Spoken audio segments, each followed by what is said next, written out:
Today on Strange and Suspicious. 3-year-old Madeleine McCann disappeared in Portugal back in 2007, never to be seen again.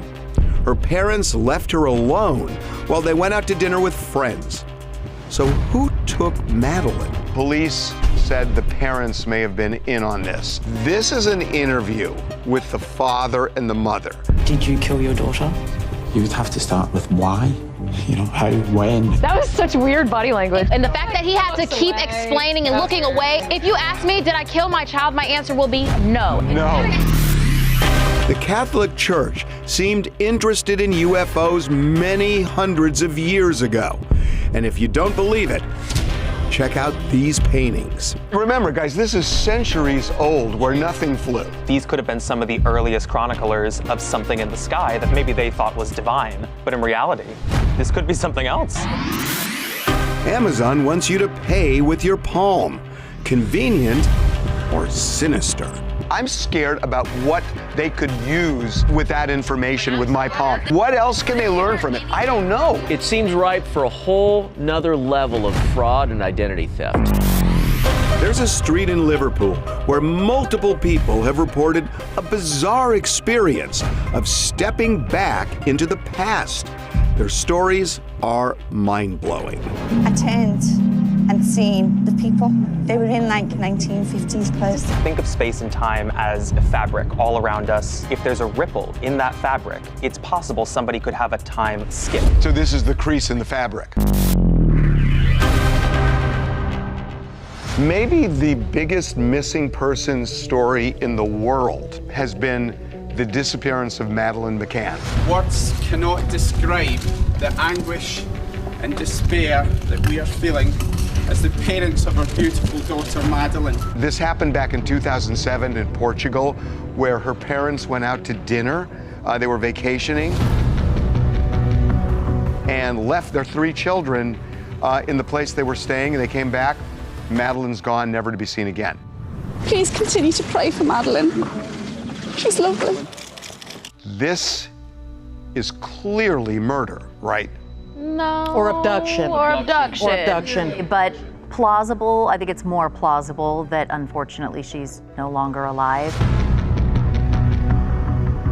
There are certainly instances where trafficking is a scenario to discuss here. But they would have taken all 3 kids. No, Not necessarily. She 3 was the kids is a smallest. much larger risk than taking A 1. lot to control. The other kids were younger, which is going to be so much more work. It's easier and to take a liability. younger kid because the kid can't talk back. No, but he can scream and cry. It probably wouldn't have been actually that hard. I mean, they find an open window as well and the door's open. I don't think it would have taken that many minutes if they were stalking and waiting for the proper time. The police aren't believing this abduction theory where the child's still alive. The police think it was murder because at a point they named the parents as suspect. Some of the evidence held by the prosecution comes from phone taps of the McCanns, not just in August, but also in the early days when the search for Madeleine was in full swing. It is weird that the parents just left, and the police said the parents may have been in on this and that they may have done something for various reasons. This is an interview with the father and the mother. It's not so much what he's saying. Listen to the father. Did you kill your daughter? No, never. And, there's nothing with any logic that could, you would have to start with why, how, when, who, and there's just simply, the answer to any of these things is there's nothing to suggest anything. So, no, that's an emphatic no. That body language was body languaging. That was such weird body language. If you ask me, did I kill my child, my answer will be no. And the fact that he had to keep explaining and looking away, it looked like how I looked as a child lying to my mom. Pause right there. These are people, grief-stricken people, who have never been on television, let alone on television under these circumstances. Putting them on camera in an interview, they're gonna waffle. And when you know that people think that you're guilty, I think that causes you to almost like act a little more awkward than you normally would, because you already know they're posing a question that's already making you feel uncomfortable. But you know the question's coming. It's not like, oh my God, you asked me that. It is too much to assume that they have media training, is what is my point. The bottom line is, years ago, when we were trained as interrogator, was to read body language. And the science has since come out to show that body language is inherently unreliable because people express themselves differently. We don't know their baseline. We don't know their baseline. right. We don't know any of that. And so I think to rely solely on body language is a colossal mistake, and that is how innocent people get wrongfully convicted in this country. And then there's Paul Ekman, who's considered the human lie detector. He wrote the book Telling Lies, and there was even a show about him where Tim Roth played him in Lie to Me. And he even suggests that there is not always a consistency. So crossing your arms doesn't always mean that you're being defensive. Looking away doesn't always mean that you're about to lie. And there are also cultural implications of your body language, so it's not super consistent.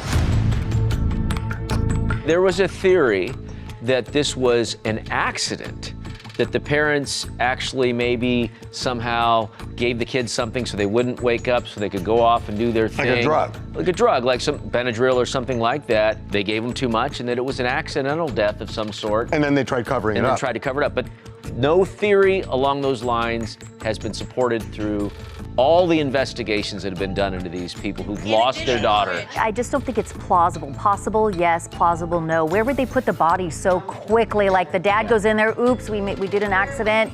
Now I'm going to put her body. They would have found her body. The timeline of this is nearly impossible to say the parents are culpable.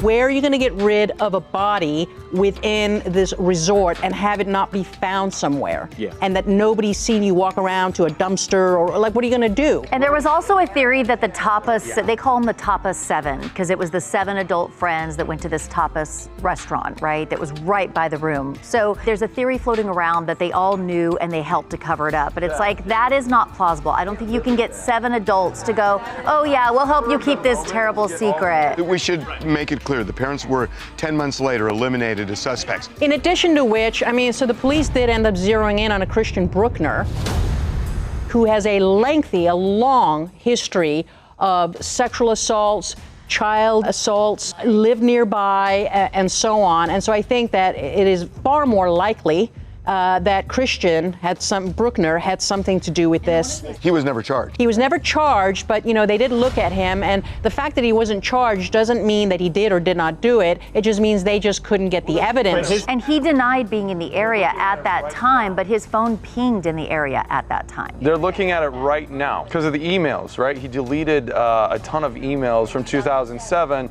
but one of the investigators said they've seen them and they have a link. They're not going to talk about what it is right now, but that he may have been involved in that. So I would wait. I mean, he might get charged eventually. I think they were probably wonderful parents who made a fatal mistake. Coming up, I'm not a religious guy, but I was freaked out when I went to the Vatican. There are these weird images, things in the sky. This is centuries old where nothing flew. This long ago, these could have been some of the earliest chroniclers of something in the sky.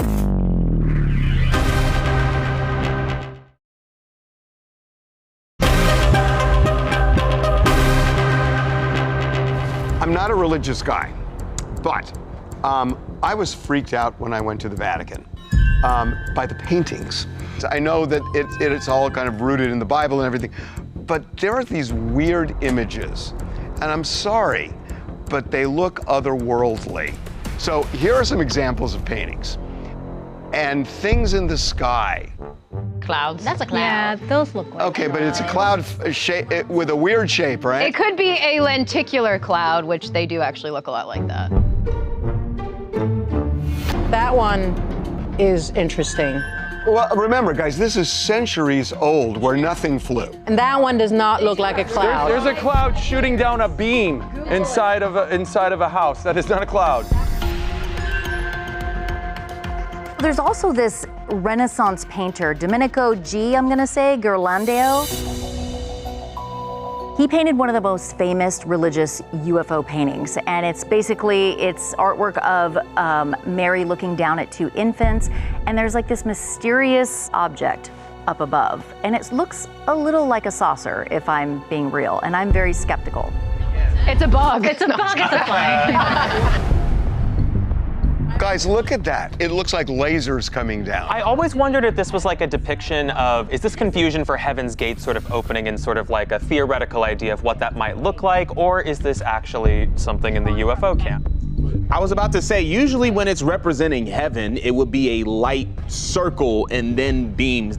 Looks like a very, very dark figure that is pointing beams and then thus giving light. So I think that that's very UFO-esque. It's an interesting idea, the idea that this long ago, these could have been some of the earliest chroniclers of something in the sky that maybe they thought was divine. But in reality, this could be something else. If you think about it, okay, modern UFO theory, a lot of people say that in big, important historic events, these things tend to show up. So in these historic events, like the baptism of Christ and things, the theory is, well, there were observers there as well. You know, playing devil's advocate for a moment, what would somebody from that time period, how would they perceive, you know, somebody coming from space that was simply a visitor? It would be supernatural. They would have assumed that it was a god, exactly. So I do think that, you know, a couple of those paintings, which doesn't look like a cloud, it clearly looks like what we think of as spaceship with those beams coming down. I feel that's rather compelling, considering when they were painted. They have not been clouded by television and the X-Files or anything like that. There's no electricity at that time. No airplanes, nothing that flies. Nothing that flies, precisely. It is weird because we keep seeing these saucer-like things, and these are hundreds of years old. The stuff in the paintings look mechanized, meaning it looks like it's something built. It's technological. It looks technological. It looks technological. Or did one see the other's painting and go, oh, I like that saucer up in the air. Looks kind of cool in the painting, dude. I'm going to do it on mine. That's more of a curiosity because you never saw anything fly back then. No, Clouds, birds. No, they knew how to draw a bird. They knew how to draw birds. There's written accounts too. It's not just the paintings. Like in the Bible, Zechariah talks about a flying roll. An angel says to him, you know, look, and he says, what is that? It's a flying roll. Which means if they saw something, they'd attribute a supernatural cause to it. Yeah. But I guess that kind of poses the question, is there any reason that the church would want to conceal this information today? Do they only believe that it's supernatural, or do they actually believe that there's something here that's worth keeping a secret? Well, but by the way, there were people in the clergy in the Vatican who subscribed to the notion that this could be alien life coming down to Earth. There were people in the... No one's refuting that. The question is, why now is this a conversation to talk about? What new information is coming out, or what new tactic about concealing the information changes things? Easy. People are finally willing to talk about this without being labeled crazy. Yeah. And that's really only been since 2017, since the New York Times did a story explaining that the government was concerned about this and was keeping files. So it's only been 5 or 6 years since people could talk openly about it. And they're seeing what's coming down the road maybe, and they're like, we better stay ahead of this because our... Right, because the Catholic Church is known for being ahead of the curve. My goodness! Coming up. When I heard about Amazon letting you use your palm instead of your credit card, at first that sounded kind of awesome. Why do they want to introduce this? I'm just suspicious. What if they placed it at a crime scene? Let's say you had a nefarious act. Somebody working for Amazon Somebody wants to working do for Amazon something. wants to commit a crime. They use your palm print at the crime scene. That is really something that they could frame somebody. That's what I'm saying.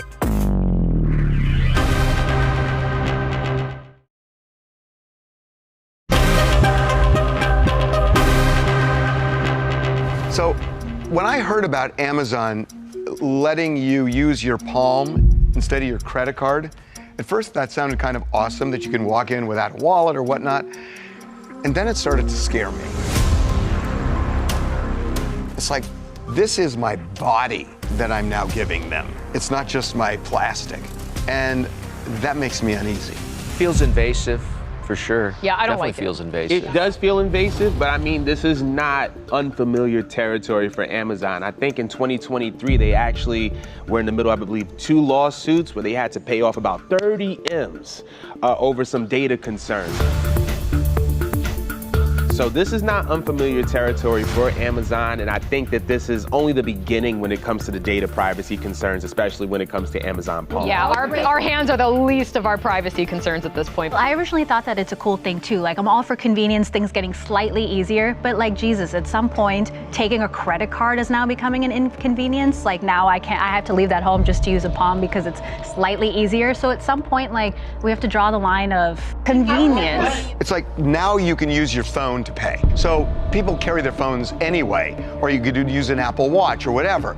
So why do they want to introduce this? I'm just suspicious. I agree. But how do you feel about the difference of how they're collecting and using data like your fingerprint on your iPhone or Face ID? It's really a matter of perception of what we're okay with allowing them to have for biometric data. Well, no, I'm scared about what they could use with that information with my palm. That's what I'm worried about. It seems ripe for a whole nother level of fraud and identity theft to me. Absolutely. Like, it just feels creepy and infringing. This is a unique print. And what else can they learn? What can they learn from it? I don't know. What if they placed it at a crime scene? Let's say you had a nefarious actor, right? Anything's possible. I'm not saying it's Somebody it's working for Amazon Somebody wants working to for do Amazon something. wants to commit a crime. They use your palm print at the crime scene. That is really something that they could frame somebody. That's what I'm saying. They could frame somebody, and I don't know how that would work scientifically. But can't they do that with our fingerprints? Everybody here has been fingerprinted at one time or another. Yeah, but Amazon doesn't have my fingerprints. It's not a business that has your fingerprints. I think it's less about the body part, and I think it's more about the principle. How far are we willing to go? First, we were giving our fingerprints with Touch ID. Then we were giving our face scan with Face ID. Now we're giving our palm. How far are we willing to go to be convenience-centric? And if we're willing to give our palm, our face, and our thumbprint... Our eyes at the airport for security. Remember the Minority Report where he's like walking around in the mall? And it recognizes his eyes and where he's looking, and then it tailors, a commercial or an ad just for him. I don't want that at all. So why does Amazon want to do this? The reason they want to collect everybody's data is because our data is worth a lot of money to advertising companies. The best piece of advice I was given is if you have an app that you use for free, you're the product. If you pay for the app, then somebody else is selling a product to you. So it's one or the other, so nothing's free. So if you're not paying for this product of having your hand scanned, then you are the product. Well, then ultimately it's up to the consumer, right? Don't go to these stores then. Yeah, but you know what? Amazon's like a Pac-Man, and at a point, you're not going to be able to do anything without Amazon. And first they eliminate credit cards, and then they say you can't use your phone anymore because they want your palm print. And they say, look, you can only use your palm print. Everybody's got a palm. But what are they doing with that? And what's going to then happen is a bunch of people are going to wake up in the middle of the night and realize they no longer have a right hand. Actually, wait a minute. That just sounds like a fungal infection. Coming up, the weirdest theory. It's called time slipping, and it's a thing in England. And there are people who have said they somehow revert to a different time. So think of space and time as maybe a fabric all around us, everywhere. If there's a ripple in that fabric, in theory, it's possible somebody could have a time skip.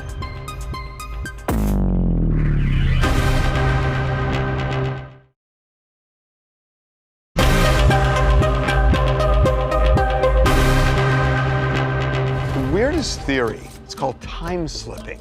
And it's a thing in England, especially in Liverpool. There's a street called Bold Street, and there are people who have said they somehow revert to a different time where they see much older things than they should be seeing when they're walking around. Now, there's a woman named Julie French, and she was on Danny Robbins' Uncanny, the show on BBC. She said it happened to her on Bold Street. I stood here and I looked into the window, and the display was old-fashioned, like 1940s vintage shoes and handbags. They looked really good quality, and I thought, oh wow. I didn't know whether it was vintage or they just put on an old-fashioned 40s theme. And then I turned and seen the people. I'd probably seen about 12 people, but they were in like 1940s, 1950s clothes. I love the idea that this could be something that's possible, and maybe our preconceived notion of time is maybe not what we think it is. Is time linear, or is the nature of time a little more fluid than we might actually You got to say? explain that because people don't understand it. The best way that I've heard it described is this theory of quantum fluctuations, right? So the most compelling version of that is think of space and time as maybe a fabric all around us everywhere. If there's a ripple in that fabric, in theory, it's possible somebody could have a time skip, which is what this is alluding to. But isn't time subjective? It's relative. Like when I go on a 4-hour trip, it's a 4-hour trip. But when my daughter goes on it, she's like, oh my God, this is taking like 4 days. It's relative. I think time is relative and subjective. No, it may be relative, but what you see, what she saw, is very different. She's reporting that she somehow was launched into the past. And she doesn't claim to have like a psychic ability, right? Some psychics claim to be able to see a different temporal time period around them, but they know they're not actually there. But in this case, there was another man who entered the store at the same time, and they're looking around like, what's going on here? And then it switched back like, oh, thank goodness, because from the outside, everything looked different. So this is the crease in the fabric. Yeah. There's this fun idea going around in our community right now on a T-symmetry universe. So in our universe, we move forward in time. Space-time is a 4-dimensional mathematical model of 3 layers of space, right? So this is like 2D or 3D, and then fourth being time. So that's what space-time is when we talk about space-time. So a T-symmetry universe would be alongside ours, moving backwards in time, which actually kind of checks in a way, because in space, you can move forward and back, you can go left and right, but in time, why can't we go backwards? So if there was an alternate universe alongside of ours, it would actually also mathematically explain the acceleration of our universe. Mathematically, it actually checks pretty well, but it would be a universe in reverse entropy, which as a mathematician is like the worst phrase ever. So if there was a universe alongside of ours that was actually moving backwards in time as we go forward, that story would only make sense to me if they were seeing it go backwards. I'm out. My head hurts. You're too smart for me.